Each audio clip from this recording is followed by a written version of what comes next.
നമസ്കാരം. ഞാൻ Moideen Shah, voice of ജസ്റ്റിസിൻ്റെ ചെയർമാനാണ്. ബഹുമാനെ, നിങ്ങൾക്കെല്ലാവർക്കും എൻ്റെ ഗ്രൂപ്പിൻ്റെയും അഭിനന്ദനങ്ങളും ആശംസകളും. ഒക്ടോബർ 2 ഗാന്ധി ജയന്തി ദിനം ലോകമെങ്ങാനും ഇന്ത്യ മുഴുവനും ആഘോഷിച്ചു കഴിഞ്ഞു. ഗാന്ധി ജയന്തി ആഘോഷിച്ച എല്ലാ ഇന്ത്യക്കാർക്കും എൻ്റെ ഗ്രൂപ്പിൻ്റെയും അഭിനന്ദനങ്ങളും ആശംസ. അതുകൂടാതെ ഇന്ന് അരുമ്പിശ്ശേരി കുടുംബയോഗത്തിൻ്റെ 2ാമത് വാർഷിക സമ്മേളനമായിരുന്നു. അത് ഉദ്ഘാടനം ചെയ്തത് എൻ്റെ ഒരു സുഹൃത്തും ജഡ്ജിയുമായ അബ്ദുറഹീം അവറുകളാണ്. അദ്ദേഹത്തിനും ആ പരിപാടിക്കും എൻ്റെയും എൻ്റെ ഗ്രൂപ്പിൻ്റെയും അനുമോദനങ്ങൾ. ബഹുമാന്യരെ, ഒരു തമാശ പറഞ്ഞു നോക്കട്ടെ, അത് എന്തുമാത്രം ഫലിക്കുന്നറിയാം.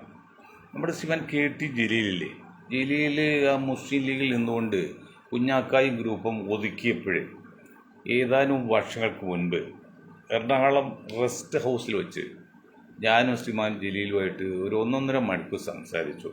ആ സംസാരിച്ചതിൻ്റെ ഫലം ഇതാണ്: നിങ്ങൾ വെറുതെ ലീഗിൽ നിന്ന് അവഹേളനം അനുഭവിക്കാതെ പുറത്തിറങ്ങാൻ വരണം, LDF ചേരണമെന്ന് പറഞ്ഞ് ആ വാക്കുപുള്ളി ശിരസ വായിച്ച് LDF ചേർന്ന് മന്ത്രിയായി, MLA ആയി, എല്ലാം ആയി. ഇപ്പോൾ ഇന്ന് പറഞ്ഞ് ഇനി ഞാൻ മത്സരത്തില്ല, MLA ഒന്നുമില്ല എന്ന് പറഞ്ഞു. അവിടെ കൊണ്ട് അവസാനിക്കണം. പക്ഷെ ഇപ്പോൾ ഞങ്ങൾ ഒരു കുസൃതി ചോദ്യം: ഈ വയനാട് പാർലമെൻറ്റ് ഇടക്കാല തിരഞ്ഞെടുപ്പ് വരാൻ പോകും. അതിൽ പ്രിയങ്ക ഗാന്ധിയാണ് അതിൻ്റെ അവിടുത്തെ UDFൻ്റെ സ്ഥാനാർത്ഥി. ഏതാണ്ട് ഫിക്സായ കാര്യമാണ്. വരട്ടെ, ആ മഹതി ഒരുപക്ഷെ ജയിക്കുകയും ചെയ്യും. പക്ഷേ സർവതന്ത്ര സ്വതന്ത്രനായി CPI അവിടെ മത്സരിക്കില്ല, CPIയുടെ സീറ്റാണ്, CPI മത്സരിക്കില്ല എന്ന് പറഞ്ഞിരിക്കണം. അപ്പോൾ സർവതന്ത്ര സ്വതന്ത്രനായി KT ജലീലിനെ LDF സ്ഥാനാർത്ഥിയായിട്ട് വഹിക്കാൻ സാധ്യതയുണ്ടോ എന്നൊരു സംശയം സൂചിപ്പിക്കുകയാണ്. അത് തെറ്റും ശരി നമുക്ക് കാത്തിരുന്ന് കാണാം. പിന്നെ അൻവർജിയുടെ പ്രവൃത്തിയും LDFൻ്റെ പ്രത്യേകിച്ച് മുഖ്യമന്ത്രി പിണറായി സഖാവിൻ്റെ തീരുമാനങ്ങളും. സഖാവേ, അങ്ങ് കേരളത്തിൽ മുഖ്യമന്ത്രിയാണ്, പക്ഷെ അതൊന്നും മനസ്സിലാക്കാതെ അങ്ങ് ഇപ്പോഴും CPMൻ്റെ സംസ്ഥാന സെക്രട്ടറി പോസ്റ്റ് പോലെയാണ് പെരുമാറുന്നത്. അതല്ല, അതിനേക്കാളൊക്കെ ഉയർന്ന പോസ്റ്റാണ് കേരള മുഖ്യമന്ത്രി. പക്ഷേ അധികാരം, പവർ നോക്കുകയാണെങ്കിൽ സംസ്ഥാന സെക്രട്ടറിക്കാണ്, പക്ഷേ അധികാരം വെച്ച് നോക്കിയാൽ സംസ്ഥാന മുഖ്യമന്ത്രിക്കാണ്. അദ്ദേഹം പറയുന്നത് പ്രത്യേകിച്ച് അടുത്ത കാലത്തിൽ കുറേ നാളുകളായിട്ട് യാതൊരു സാമാന്യ ബുദ്ധിക്ക് യോജിക്കാത്ത, ആരാണ് അങ്ങേ ബ്ലാക്ക് മെയിൽ ചെയ്യുന്നത്? ആർക്ക് വേണ്ടിയാണ് അങ്ങ് ഈ കേരളം ഭരിക്കുന്നത്? ഈ കെയ്സൺ ഗ്രൂപ്പ്, PR ഗ്രൂപ്പ് എന്ന് പറയുന്നത് മഹാരാഷ്ട്രയിൽ BJPയുടെ മുന്നണിക്ക് വേണ്ടി, അല്ലെങ്കിൽ NDA മുന്നണിക്ക് വേണ്ടി പ്രവർത്തിക്കുന്ന ഒരു കോർപ്പറേറ്റ് സ്ഥാപനമാണ്. അതാണ് മുഖ്യമന്ത്രിയുടെ PR-ആയിട്ട് പ്രവർത്തിച്ചതും ആ വാർത്ത വന്നതും. ഇതെല്ലാം എത്ര പാർട്ടിയെ സംബന്ധിച്ച്, LDFനെ സംബന്ധിച്ച് എന്തുമാത്രം വികലമായ, അർത്ഥശൂന്യമായ ഒരു പത്രസമ്മേളനമോ അല്ലെങ്കിൽ അഭിമുഖമായിരുന്നു. തമാശക്ക് ആൾക്കാർ പറയും, നീതി അല്ലെങ്കിൽ ന്യായം ചെരുപ്പിട്ട് വരുമ്പോഴേക്കും അനീതി അല്ലെങ്കിൽ നുണ 100 വട്ടം ലോകം ചുറ്റിക്കറങ്ങിയിരിക്കും എന്ന് പറഞ്ഞ പോലെയാണ്. അപ്പോൾ അദ്ദേഹം കൊടുത്തൊരു വാർത്ത, ഹിന്ദു എന്ന പത്രം കേരളത്തിൽ ദേശാഭിമാനിക്ക് വരെ ഇംഗ്ലീഷ് ദേശാഭിമാനി എന്ന് പറയുന്നുണ്ട് ആൾക്കാർ. അത് ഇടതുപക്ഷ ചായവുള്ളാണ്, സ്റ്റാൻഡേർഡ് പത്രമാണ്, എത്ര വർഷമായി. ആ പത്രത്തിൽ എത്രയോ കോളം ന്യൂസ് വന്നു. ആ ന്യൂസ് ലോകം മുഴുവനും, ഇന്ത്യ മുഴുവനും, കേരളത്തിൽ പോയി കഴിഞ്ഞു. എന്നിട്ട് അതിൽ അപാകത പറ്റി എന്ന് വരുന്ന ഒരു വാർത്ത ചരമകോളത്തിൽ ഒറ്റ വാചകം ഹിന്ദു കൊടുത്തു, അത് ആര് ശ്രദ്ധിക്കുന്നു? മറ്റത് മുഴുവൻ പോയില്ലേ? അതിന് ഗൗരവം എന്താണെന്ന് മനസ്സിലാക്കുന്നുണ്ടോ? CPM മനസ്സിലാക്കുന്നുണ്ടോ? LDF മനസ്സിലാക്കണ്ടോ? മുഖ്യമന്ത്രി മനസ്സിലാക്കുന്നുണ്ടോ? നിങ്ങൾ ഇപ്പോൾ കളിക്കുന്ന ഹിന്ദു കാർഡ് ബട്ട് EMS കളിച്ച് അന്ന് ഒരു പരിധിയിൽ വിജയിച്ചിട്ടുണ്ട്. അന്നത്തെ EMS എല്ലാം ഇഷ്ടപ്പെട്ടുണ്ടായി. അന്നത്തെ സാഹചര്യം ഇന്ന് ഏതാണ്ട് 55% ന്യൂനപക്ഷങ്ങളാണ് ഇന്ത്യ കേരളത്തിൽ. 50%, 80% ന്യൂനപക്ഷങ്ങളാണ്. 40% ഇവിടെ ഭൂരിപക്ഷ സമുദായം. അതിൽ 12% ആരാണ്? ദളിതുകളാണ്. ദളിതുകൾക്ക് അങ്ങനെ ആഭിമുഖ്യമൊന്നുമില്ല. അപ്പം സാഹചര്യം വോട്ട് ചെയ്യും. ബാക്കി 10% നായേഴ്സുള്ളത്. അതിൽ 50% വോട്ട് BJPക്കാണ്. ബാക്കി 25-25 UDF-നും LDF-നും കിട്ടുള്ളൂ. പിന്നെ നിങ്ങൾക്ക് വോട്ട് കിട്ടിക്കൊണ്ടിരുന്ന ആർക്ക് എവിടെ നിന്നാണെന്നറിയോ? 25% വരുന്ന ഈഴവ വിഭാഗത്തിൽ നിന്നാണ്. അതിലേണ്ട് 70 മുതൽ 80% വെച്ച് പല പ്രാവശ്യം പറയാണ്. വീണ്ടും ഈ മണ്ടന്മാരുടെ അടുത്ത് പറയാണ് 70% മുതൽ 80% വരെ LDF-ന്റെ റിസർവ്ഡ് വോട്ടായിരുന്നു. അത് പിണറായി വന്നുകൂടി അതിന് 80% കഴിഞ്ഞ പ്രാവശ്യം ചെയ്തു. ഇതൊക്കെ കൂടി പിന്നെ മുസ്ലിങ്ങൾ വോട്ട് ചെയ്ത്, അതുകൊണ്ടാണ് നിങ്ങൾ ഭരണം കിട്ടിയത്. ഇപ്പം നിങ്ങൾ ഹിന്ദുക്കാർ കളിച്ചാൽ നിങ്ങൾക്ക് എവിടെ നിന്നാണ് വോട്ട് കിട്ടുക? അത്ര കണ്ട് ആ ഒരു സമുദായത്തെ, ഒരു ന്യൂനപക്ഷം എന്ന് പറയാമല്ലോ, 40-40% വരുന്ന ഒരു സമുദായത്തെ നിങ്ങൾ അടിച്ചാക്ഷേപിക്കുകയും അങ്ങനെ ചെയ്യല്ലേ? ഇപ്പം എല്ലാവരും പറയുന്നത് കഴിഞ്ഞ പ്രാവശ്യം LDF തോറ്റത് മുസ്ലിം പ്രീണനം അല്ലെങ്കിൽ മുസ്ലിം സമുദായത്തെ, ലീഗല്ല മുസ്ലിം സമുദായത്തെ അമിതമായി സപ്പോർട്ട് ചെയ്യും സഹായിച്ചതിൻ്റെ പേരിലാണ് ഹിന്ദു സമുദായത്തിൽ ഒരു വിഭാഗം എതിരായതാണ്. അപ്പോൾ അങ്ങനെ പറയുന്ന ആ വർഗീയ കോമരങ്ങളോട് ചോദിക്കട്ടെ, എന്താണ് ഇടതുപക്ഷം അല്ലെങ്കിൽ പിണറായി വിജയൻ ഈ മുസ്ലിം സമുദായത്തിന് കൊടുത്തത്? എന്ത് കൊടുത്തു? ഫലസ്തീൻ വിഷയത്തിൽ സമരം നടത്തുകയാണ്. അത് അവരുടെ ഉത്തരവാദിത്തമാണ്. ലോക കമ്മ്യൂണിസ്റ്റ് പാർട്ടിയുടെ ഉത്തരവാദിത്തമാണ് സാമ്രാജ്യത്വ ശക്തികൾക്കെതിരെ പ്രവർത്തിക്കുക, മറ്റ് ചെറിയ ചെറിയ കക്ഷികളെ സഹായിക്കുക. അവരുടെ ലോകതത്വമാണ് കമ്മ്യൂണിസ്റ്റുകാർ. ആ നിലക്ക് മാത്രമാണ് പലസ്തീനെ അവർ സപ്പോർട്ട് ചെയ്തുകൊണ്ടിരിക്കുന്നത്. ഇപ്പോൾ ഇന്നും പറഞ്ഞില്ല പലസ്തീനെ കുറിച്ച് പിണറായി. അത് കേരളത്തിൽ മുസ്ലിങ്ങൾക്ക് എന്ത് ബന്ധം? അവർക്ക് എന്ത് നേട്ടം? നിങ്ങൾ പലസ്തീൻ സമരം, അതായത് ഇസ്രായേൽ ഫലസ്തീൻ യുദ്ധമല്ല, ആ ഒരു സംഘടനത്തിൽ അതിൽ ഫലസ്തീൻ നിങ്ങൾ പിന്തുണ കൊടുത്തു. അതിൽ മുസ്ലിം സമുദായം എന്ത് നേട്ടം കിട്ടുന്നതിൻ്റെ ഉയരം വർഗീയ കോമരങ്ങളെ എന്ത് നേട്ടം മുസ്ലിങ്ങൾ കിട്ടുന്നത്? ഇതിന് മുസ്ലിങ്ങളെ പ്രീണിപ്പിച്ചു എന്നുകൊണ്ട് എന്ത് പ്രീണിപ്പിച്ചു? CAA ഒക്കെ വേണ്ടി സംബന്ധിച്ചതാണ്. CAA എന്നാൽ അത് മുസ്ലിംകാർ മാത്രമാണോ? അത് കമ്മ്യൂണിസ്റ്റ് പാർട്ടി ചുമതലയല്ലേ അനീതിക്കെതിരെ പോരാന്നുള്ളത്? അതിൻ്റെ പേരിൽ സമരം നടത്തിയിട്ട് 1000 കേസ് ഇപ്പോഴും പിൻവലിക്കാൻ കിടപ്പുണ്ട്. LDF ആഭ്യന്തരമന്ത്രിക്കത് കേസ് പിൻവലിച്ചിട്ടുണ്ട് പറയുന്നല്ലാതെ. പിന്നെ എന്താണ് ഈ മുസ്ലിം സമുദായത്തിൽ കൊടുത്തത്? നിങ്ങൾക്ക് പറഞ്ഞ് മനസ്സിലാക്കുമോ? മുസ്ലിങ്ങളുടെ പ്രീണനം കൊണ്ടാണ് ഭൂരിപക്ഷ സമുദായം മടങ്ങിപ്പോയി. ഭൂരിപക്ഷ സമുദായത്തിൽ മടങ്ങി ഒന്നും പോയിട്ടില്ല. പോയി എന്ന് പറയുന്നത് ഈഴ വിഭാഗത്തിലെ കുറച്ച് ഒരു 3% വോട്ടാണ്. അതിപ്പോഴും പോയില്ല. 2-3%.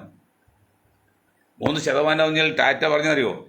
5% മറ്റിതര ആവശ്യങ്ങൾക്ക് ഉപയോഗിക്കാൻ ഗവൺമെൻറ് അനുവദിച്ചു സുപ്രീം കോടതി. അല്ലെങ്കിൽ ഈ 5% എന്ന് പറഞ്ഞാണ് 5 ഹെക്ടർ ഉണ്ടെങ്കിൽ 13,000 ഏക്കറായി. 13,000 ഏക്കറിൻ്റെ 5% 6,500 ഏക്കറാണ്.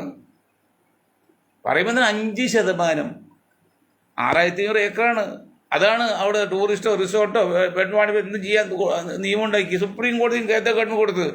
തോട്ടം ഉടമകൾക്ക് 5% മറ്റ് ഇതര ആവശ്യങ്ങൾക്ക് ഉപയോഗിക്കാമെന്ന് നിയമം ഉണ്ടാക്കി. പറയുമ്പോഴാണ് വെറും 5%. അവർ ഈ 3% എന്ന് പറഞ്ഞാൽ ഇപ്പോൾ ആലപ്പുഴ ജില്ല എടുക്കുക, അതായത് 15 ലക്ഷം വോട്ടുണ്ടെങ്കിൽ അതിന് 3% എന്ന് പറഞ്ഞാൽ 50,000 വോട്ടില്ലേ? അത്രയൊന്നും കൂടുതൽ വോട്ട് കിട്ടിയിട്ടില്ല. അപ്പോൾ ഏതാണ്ട് ഒരു 2% വോട്ടാണ് ഈഴ വിഭാഗത്തിൻ്റെ LDF-ൽ നിന്ന് BJP-യിലേക്ക് പോയത്.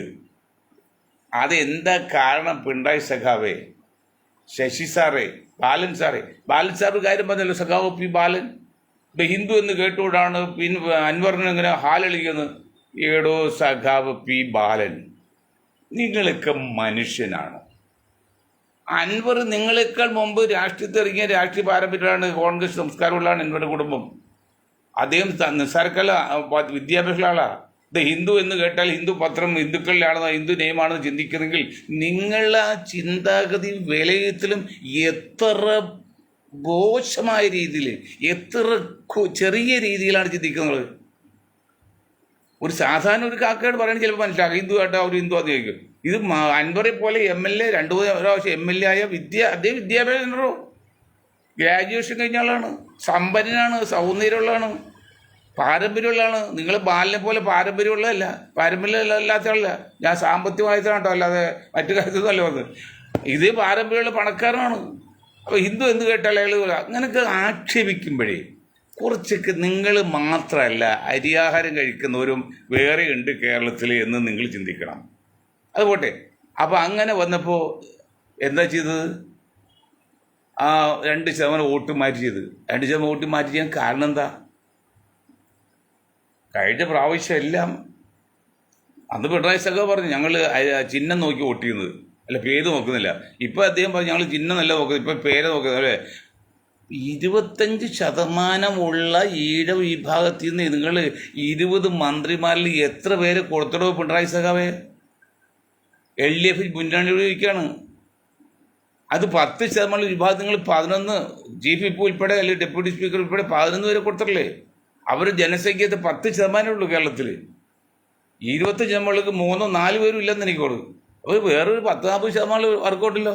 നിങ്ങൾ എത്ര കൊടുത്തത്? നിങ്ങളുടെ ഒരു മരുമകന് പിന്നെ ഒരു സ്പോർട്സ് മന്ത്രിയായിട്ട്, അത് വലിയ അധികമല്ല. പിന്നെ കൊടുത്താറുന്നല്ലേ INL കൊടുത്താൽ കേരളത്തിൽ തുറമുഖമായിട്ട് എന്ത് ബന്ധം? അത് എടുത്തു കളഞ്ഞു, 2 വർഷം എടുത്തു കളഞ്ഞു. അതേ സ്ഥാനത്ത് നിങ്ങൾ ജനതാദൾ എസ്, ഞാൻ പിണറായി സഖാവോട് LDF ചോദിക്കുന്നത്, ജനതാദൾ എസ് BJPയിലേക്ക് പോയിട്ട് അത് ഇപ്പോഴും വർഷം 2 ആഹാരമെന്നാണ്. ഇപ്പോഴും നിങ്ങൾ അതിനെക്കുറിച്ച് അഭിപ്രായം എടുത്തോ? മാത്യു ടി തോമസിനോടോ അല്ലെങ്കിൽ മറ്റേ മന്ത്രിയോടോ നിങ്ങൾ ചോദിച്ചോ? നിങ്ങൾ തീരുമാനം പറഞ്ഞല്ല, എന്ത് തീരുമാനം എടുത്തോ നിങ്ങൾ ചിന്തിച്ചോ? ഇപ്പോൾ 1.5 വർഷമായില്ലേ? വേറെ ഏതെങ്കിലും പാർട്ടിയാണെങ്കിൽ നിങ്ങൾ ആ നിമിഷം നിങ്ങൾ രാജിവെപ്പിക്കില്ലേ? 2.5 വർഷത്തിന് ഒരു ദിവസം ഉള്ളപ്പോൾ തന്നെ നിങ്ങൾ ആ INL നിങ്ങളത് ആലോചിച്ച് നോക്കുക. നിങ്ങളുടെ വർഗീയ സ്വഭാവം ഇടതുപക്ഷത്തിൻ്റെ. ഇന്ത്യൻ നാഷണൽ ലീഗിന് പേരിട്ടത് അർഹൻ സിംഗ് സുർജിത്താണ്. നിങ്ങൾക്കറിയില്ലേ? ഞാൻ പറഞ്ഞുതരാം. ഞാൻ ഡൽഹിയിലുണ്ട്. ഞങ്ങളാകെ അർഹൻ സിംഗ് സുർജിത്ത് ഇരിക്കുകയാണ് 30 വർഷം മുമ്പ് ഇന്ത്യൻ നാഷണൽ ലീഗ് എന്ന് പേരിട്ടത്. വേറെ പേരാണ് ഇബ്രാഹിം സുലൈമാൻ സേഠ് തീരുമാനിച്ചത്. ആ പേര് പകരം ഇന്ത്യൻ നാഷണൽ ലീഗ് എന്ന് ഇടാതെ നിർദ്ദേശം വെച്ചത് ആരാണ്? ആരാണ്? സുജിത് സിംഗ് ആണ്. അദ്ദേഹം ആരാണ്? CPMന്റെ ദേശീയ സെക്രട്ടറി. ആ പേരിട്ട് കൊടുത്ത് പാർട്ടി ഉപയോഗിച്ച് ലീഗിൽ നിന്ന് മാറി വന്നതിന് ശേഷം പിന്നെ ഈ സേഠ് നിങ്ങൾ ആരും കണ്ടിട്ടില്ല. പിന്നെ 25 വർഷം നിങ്ങൾ കണ്ടിട്ടില്ല. അദ്ദേഹം മരിച്ചും പോയി. നിങ്ങളെ മുന്നണിയിലെടുത്തില്ല. ഇത് അൻവർ പറയുന്നത് നല്ലത്, മൊയ്തീൻ ഷാ പറയുന്നത് വേറെ കാര്യത്തിലാണ്. അൻവർ ചിലപ്പോൾ നിങ്ങൾ രാഷ്ട്രീയപരമാക്കി അറിയാം. അല്ല, ഞാൻ സത്യമാണ്. വോയിസ് ഓഫ് ജസ്റ്റിസ്, നീതിയുടെ ശബ്ദമാണ്. അതേ സ്ഥാനത്ത് അതിന് ഒപ്പം വന്ന ഒരു പാർട്ടിയാണ് കേരള കോൺഗ്രസ് ജോസഫ് ഗ്രൂപ്പ്. ആ ജോസഫ് ഗ്രൂപ്പിന് നിങ്ങൾ LDF ചേർക്കാൻ 24 മണിക്കൂർ ടൈം എടുത്തില്ലല്ലോ. അപ്പോൾ എന്താണ്? ജോസഫിൻ്റെ തലയിൽ തൊപ്പിയില്ല, പിന്നെ ഇബ്രാഹിം സുലൈമാൻ സേഠ് തലയിൽ തൊപ്പിയുണ്ട്.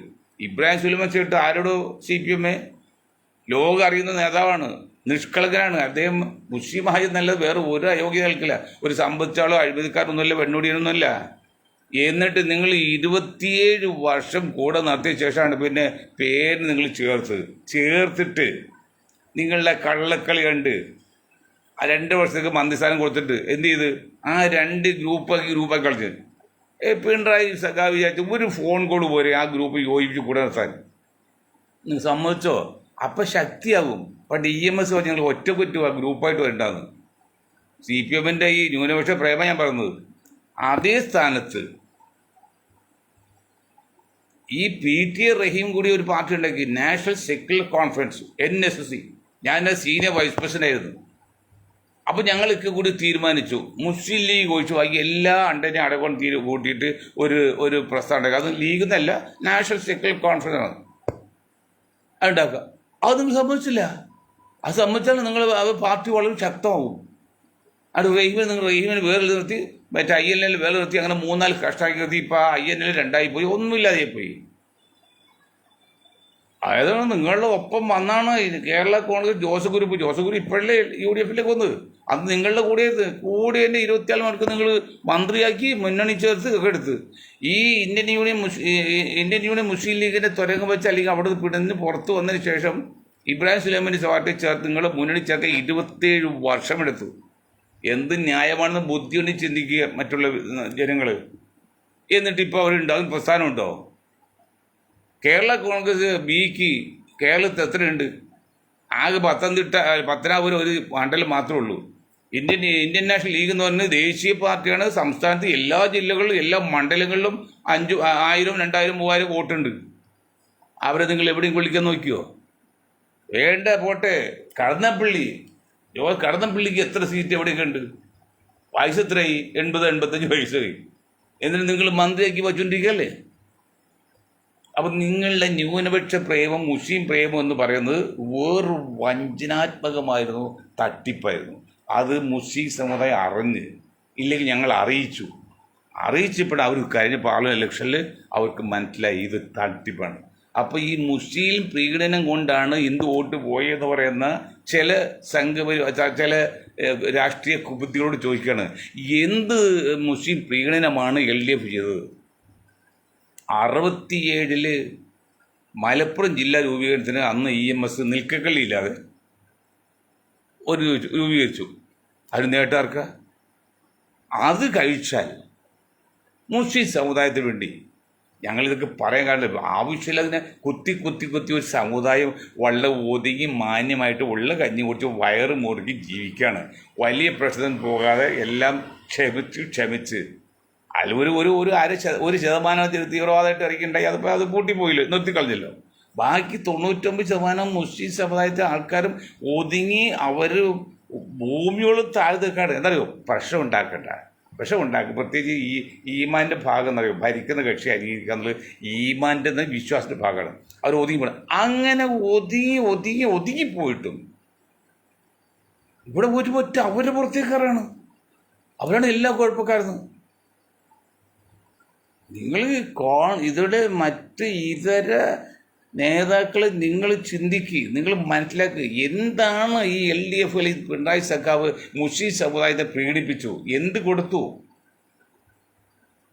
40% ജനങ്ങളുണ്ടെങ്കിൽ 40% ഉണ്ടെങ്കിൽ 12 മന്ത്രിസ്ഥാനം കിട്ടണം, അല്ലെങ്കിൽ 8 മന്ത്രിസ്ഥാനം കിട്ടണം. ഓക്കെ, അതൊന്നുമില്ല, പോട്ടെ. ബാക്കി എത്ര മന്ത്രിമാരെടുപ്പോ? ഒന്നും വേണ്ടി പിണറായിയുടെ മരുമകൻ, അത് മുസ്ലിം സമുദായമായിട്ട് കണക്കാക്കേണ്ട, അത് പ്രത്യേക ഇതാണ്. പിന്നെ അബ്ദുറഹ്മാൻ കൊടുത്ത സ്പോർട്സ് വകുപ്പ് മന്ത്രി, വേറെ ആരുടെ ഉള്ളത്? പിന്നെ ഉണ്ടായ ഒരാളാണ് നമ്മുടെ INL ആള്. അദ്ദേഹത്തെ 2 വർഷം കഴിഞ്ഞ് 1 വർഷം അയാൾ പുറത്താക്കി. എന്നിട്ട് പറയും നഗ്നമായ ലംഘനമല്ലേ, വഞ്ചനയില്ലേ ഈ സമുദായത്തിൻ്റെ പേരിൽ അവർക്ക് പ്രീണിപ്പിച്ചുകൊണ്ടാണ് LDFന് വോട്ട് പോയതും ഹിന്ദു വോട്ട് കുറഞ്ഞെന്ന് പറയുമ്പോഴേ എന്ത് ചെയ്തു അവർ? അപ്പോൾ ഒരു കാര്യം LDFന് മനസ്സിലായി, ഇനി ഈ വിഭാഗത്തിൽ നിന്ന് വോട്ട് കിട്ടില്ല.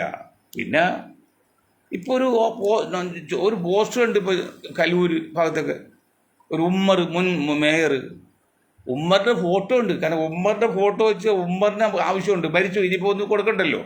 എന്നിട്ട് ആരാണ് അതിൽ പങ്കെടുക്കുന്ന ആൾക്കാർ ട്രസ്റ്റ് ഉപയോഗിച്ചപ്പോൾ അതിൽ മറ്റവരൊക്കെയാണ്, പുറത്താരാണ്, ഉമ്മറിൻ്റെ വിഭാഗത്തിൽ ആരുമില്ല.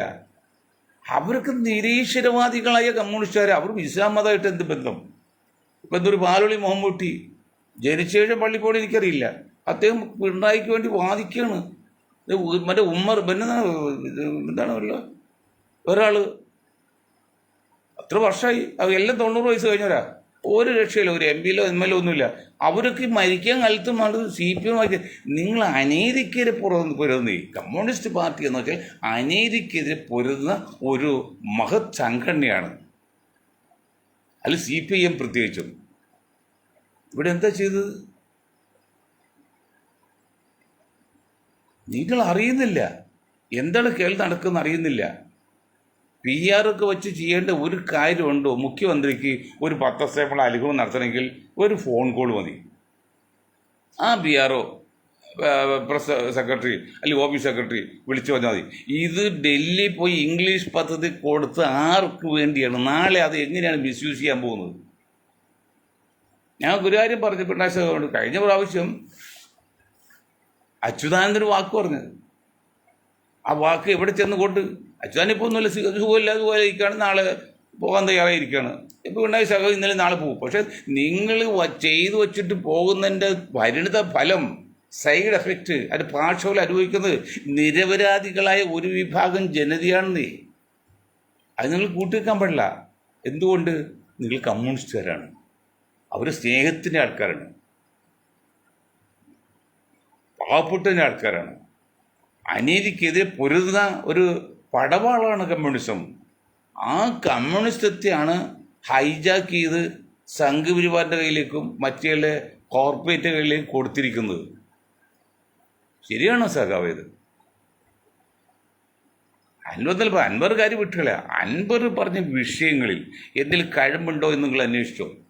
ഇപ്പോൾ വന്നു അവസാനം മുഖ്യമന്ത്രിക്ക് വേണ്ടി വാദിക്കാൻ മുഖ്യമന്ത്രി മാത്രമായി.